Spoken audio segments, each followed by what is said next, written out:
اعوذ باللہ من الشیطان الرجیم بسم اللہ الرحمن الرحیم ایاک نعبد و ایاک نستعین۔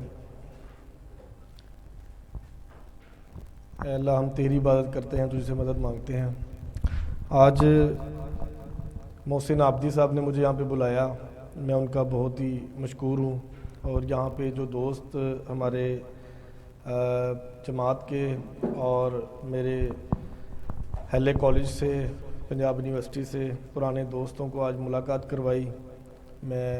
وہ یہاں پہ تشریف فرمائے، میں ان کا شکریہ ادا کرتا ہوں کہ وہ یہاں پہ آئے۔ جناب عاصم خان صاحب، ہمارے سینئر محمد حبیب صاحب، ہماری پارٹی کے مخلص دوست جناب چودھری ایوب صاحب، اور ان کے ساتھ بیٹھے تمام دوستوں کو بہت شکریہ۔ احمد اور چودھری عامر صاحب بھی یہاں موجود ہیں، ہمارے علاقے کی ایک خاص شخصیت ہیں یہ، میں ان کو بھی شکریہ ادا کرتا ہوں۔ جتنے بھی سامعین بیٹھے ہیں میں ان کا شکریہ ادا کرتا ہوں کہ یہاں پہ آئے۔ آج آپ تمام دوستوں سے اتنی خاص گفتگو تو نہیں ہو پائے گی، کیونکہ کچھ موسم کی تبدیلی کی وجہ سے گلا بھی افیکٹ ہے، اور میرے خیال میں یہاں پر گفتگو جو ہمارے ایم پی اے ظہیر باز کھوکھر صاحب کر گئے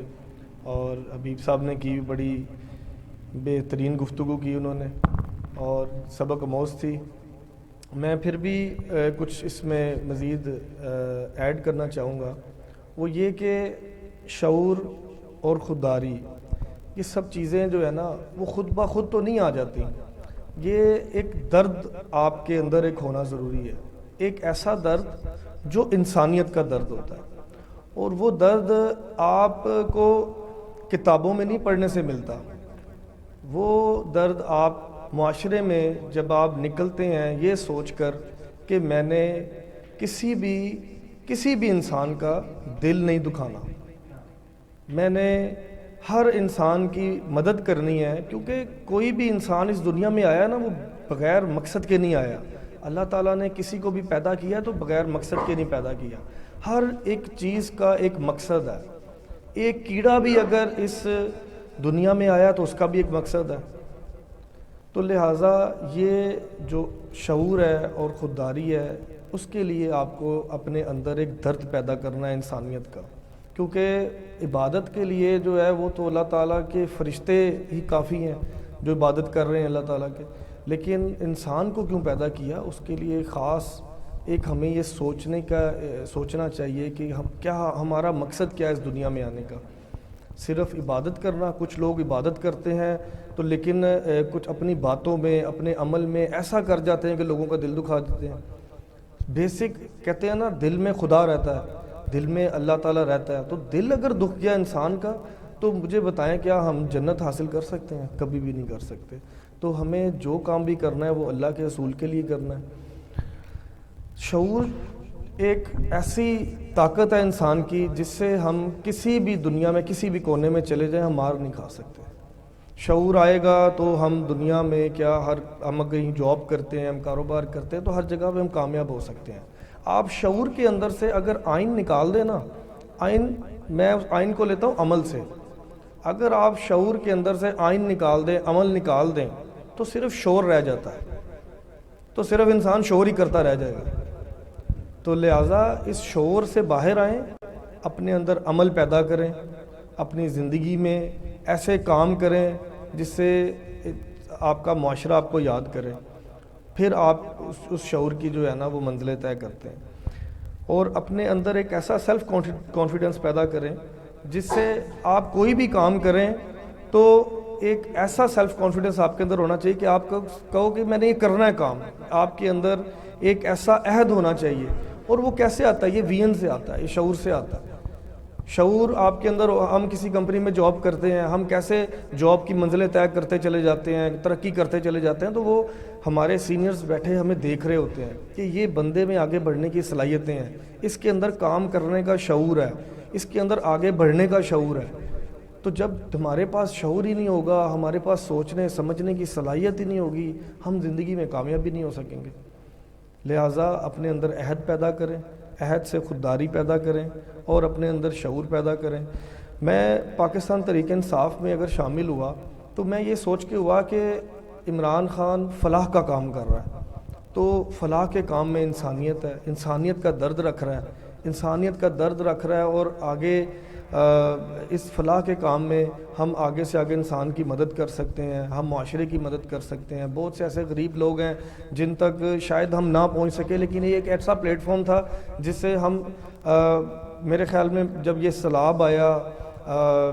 اور 2010 میں 2006 میں ہم نے انسانیت کے لیے بہت کام کیا۔ میں نے کبھی آج تک کبھی کسی کام میں ہاتھ بھی نہیں شاید لگایا ہوگا، لیکن جب میں نے ان کے حالات وہاں پہ دیکھے جنوبی پنجاب والی سائڈ پہ، تو میرے اندر ایک ایسا درد پیدا ہوا کہ میں نے کہا نہیں، میں نے ان لوگوں کے لیے کچھ کرنا ہے۔ آپ یقین کریں کہ میں کشکول لے کے باہر نکل گیا اور ان لوگوں کے لیے کہ یار ان لوگوں کی مدد کرنی ہے۔ ہم نے کیمپس لگائے، ہم نے 100 خاندانوں کا راشن پیک کیا اور یہاں سے لے جا کے ان کو ہم نے ڈیلیور کیا۔ جب ہم نے وہ ان 100 خاندانوں کا راشن پیک کیا تو میں نے جب ہاتھ چیک کیا تو میرے ہاتھوں پہ چھالے پڑ گئے، تو جو کہ میں نے کبھی کام کیا تھا۔ وہ چھالوں کو دیکھ کر مجھے احساس ہوا کہ غریب کی زندگی کیا ہے، غریب کس طرح محنت کرتا ہے، غریب کس طرح کام کرتا ہے۔ اور جب شام کو یہ ہمارا جو ظلم کا طبقہ ہے، جو ظالم ہے، وہ اس مظلوم کو جب آخر میں اجرت نہیں دیتا اور مار کر بھگا دیتا ہے، تو سوچیں وہ اس کے اوپر کیا بیتتی ہے۔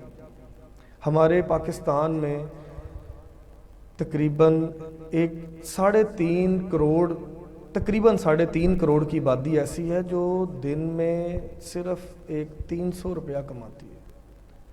دن کا دہاڑی کا 300 روپیہ کماتی ہے، تو مہینے کا 9,000 روپیہ بنتا ہے۔ اس 9,000 روپے سے نہ تو وہ اپنے گھر کا بل دے پاتا ہے، نہ کرایہ دے پاتا ہے، نہ وہ گھر کا گزر بسر کر پاتا ہے، ایک اپنے بچوں کو نہ دودھ پلا پاتا ہے، نہ وہ غذا دے پاتا ہے جس سے اس کو طاقت آتی ہے۔ تو لہٰذا میری آپ تمام دوستوں سے ریکویسٹ ہے اس پاکستان کے لیے جو کہ اس ٹائم وینٹیلیٹر پر ہے، اور ہمارے جو ملک کے کرپٹ ترین حکمران ہیں وہ اس کو کھانے پر تلے ہوئے ہیں، وہ نہیں سمجھتے کہ یہ پاکستان لا الہ الا اللہ کی بنیاد پر بنا ہے، یہ ختم نہیں کیا جا سکتا، یہ امریکہ کے ہاتھ بکاؤ نہیں، یہ بک نہیں سکتا، یہ انشاءاللہ تعالیٰ تا قیامت، روز قیامت تک یہ رہے گا، اور ہم اس پاکستان میں جئیں گے اور اس پاکستان میں مریں گے، ہماری قبریں بھی اس پاکستان میں بنیں گی۔ میرے بہت سے ایسے دوست ہیں جو باہر چلے گئے اور باہر جا کے ویڈیو کالز کرتے ہیں اور دکھاتے ہیں کہ یہ دیکھو فلاں بلڈنگ اور یہ دیکھو فلاں بلڈنگ، تم بھی یہاں پہ آ جاؤ، ہم نے یہاں پہ بڑی ترقی کر لی ہے، پاکستان میں کیا ہے، کچھ نہیں۔ لیکن اب آپ نے یہ دیکھا کہ جب کرونا کی وبا آئی تو باہر کے ممالک نے ان لوگوں کو نکال کر بھیج دیا اپنے اپنے ملکوں میں، یہ واپس پھر ہم نے اپنے ملک میں ہی آنا ہے، تو کیوں نہ ہم اپنے ملک میں رہ کے سرو کریں، اپنے ملک میں رہیں، یہاں پر بیٹھ کے کام کریں۔ میرے پاس تمام الحمدللہ اللہ تعالیٰ کا دیا سب کچھ ہے، وسائل ہیں، لیکن پھر بھی میں باہر جانے کو راضی نہیں ہوں۔ میں کہتا ہوں میں نے پاکستان میں رہ کے پاکستان کی خدمت کرنی ہے، یہاں کے عوام کی خدمت کرنی ہے۔ میں نے آج تک الیکشنز کوئی نہیں لڑا، میرا ابھی تک فی الحال کوئی پروگرام بھی نہیں ہے الیکشن کا، میں صرف اور صرف عمران خان کی جو تبلیغ ہے اس کو لے کے آگے چلا ہوں۔ کچھ لوگ عمران خان کو ایسے لیتے ہیں کہ یار وہ جھوٹ بولتا ہے، وہ ایسے کرتا ہے، وہ ویسے کرتا ہے۔ میں عمران خان کو ایسے لیتا ہوں کہ 2013 میں جب عمران خان صاحب لفٹ سے نیچے گر گئے تھے الیکشنز کے دوران کمپین کرتے ہوئے، تو شوکت خانہ میں ایڈمٹ ہوئے اور میرا وہاں جانا ہوا۔ میں شوکت خانہ اس خان صاحب کے روم میں گیا، خان صاحب نیم بے ہوشی حالت میں تھے، اور خان صاحب ایک ہی جو ہے نا وہ الفاظ بار بار دہرا رہے تھے کہ میں اتنی جلدی مرنے والا نہیں، اللہ تعالیٰ نے میرے سے پاکستان کا کام لینا ہے اور میں پاکستان کو بہتر کروں گا۔ یہ 3 الفاظ عمران خان کی زبان پر مسلسل دہرائے جا رہے تھے۔ آپ یقین کریں میری آنکھوں میں آنسو آ گئے، اور میں نے تب تہیہ کیا کہ میں جب مروں گا تو میں اس کو چھوڑوں گا، ورنہ نہیں میں چھوڑوں گا اس کو، اور میں تب تک اس کے ساتھ رہوں گا۔ کہ ایک انسان، میں ہوش میں ہوں نا تو میں جھوٹ بول سکتا ہوں، لیکن ایک بندہ بے ہوش ہے تو وہ جھوٹ کیسے بول سکتا ہے؟ بے ہوشی کے عالم میں اس کے زبان پہ وہی الفاظ طاری ہوتے ہیں جو اس کے اندر ہوتے ہیں، جو وہ کرنا چاہتا ہے، جو وہ کرنے کا عہد رکھتا ہے۔ جب آپ کا عہد پختہ ہوتا ہے تو اللہ تعالیٰ بھی آپ کی مدد کرتا ہے۔ یہاں پر آپ معاشرے میں دیکھیں ہر چیز بکتی ہے، آپ کے جتنے بھی آرڈرز ہیں بڑے بڑے، جیسے کہتے ہیں فرمان آپ کے بکتے ہیں، ٹھیک ہے، آپ کی ہر چیز بکا ہوا ہے، یہاں پہ دام لگاتے ہیں تو لوگ خریدتے ہیں۔ میں کہتا ہوں اپنے اندر ایسی خودداری پیدا کریں کہ ہمیں کوئی خرید نہ سکے، اپنے اندر ایسا شعور پیدا کریں کہ یہ اگر ان چند روپیوں کی خاطر ہم بکتے ہیں تو یہ چند روپے کتنی کی دیر تک چل جائیں گے،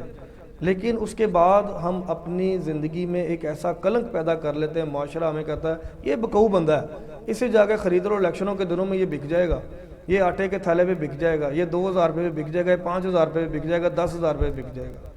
لیکن وہ دیکھنا یہ چاہیے کہ کیا وہ پیسے ایک دن چلیں گے، 2 دن چلیں گے، مہینہ چلے گی، کیا ہماری زندگی تب ختم ہو جائے گی؟ نہیں۔ لہٰذا اپنے اندر ایک ایسی خودداری پیدا کریں کہ ہمیں کوئی خرید نہ سکے، اپنے اندر ایک ایسا عہد پیدا کریں، اپنی زندگی میں ایک مقصد پیدا کریں۔ اگر آپ کی زندگی میں مقصد نہیں ہے تو آپ کی زندگی بیکار ہے۔ جس طرح جانور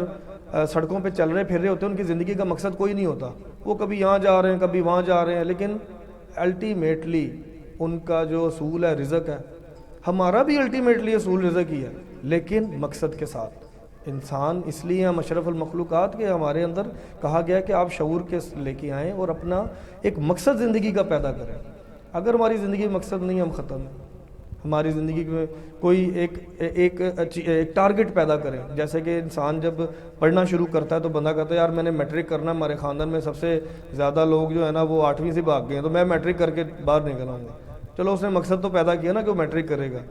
کچھ دوست کرتے ہیں کہ جی میں نے جو ہے نا وہ MBA کرنا ہے، کچھ لوگ کہتے ہیں میں نے ماسٹر کرنا ہے، PhD کرنی ہے، میں نے سرونگ کرنی ہے، پاکستان کے لیے سرونگ کرنی ہے، میں نے انسانیت کے لیے سرونگ کرنی ہے۔ بہت سے ایسے شعبے ہیں نا، تو جتنی دیر تک مقصد نہیں ہوگا تب تک ہم کچھ بھی نہیں کریں گے۔ ہماری زندگی میں ہم بس فری پھرتے رہیں گے اور اس میں ہم اپنا ٹائم ضائع کریں گے، دنیا میں جو کام کرنے آئے ہیں وہ کر ہی نہیں سکیں گے۔ لہٰذا اس شعور کے لیے اپنے اندر ایک درد پیدا کریں، اپنے دل میں درد پیدا کریں، انسانیت کا درد پیدا کریں۔ انسانیت ہے تو سب کچھ ہے۔ بہت شکریہ آپ تمام دوستوں کا،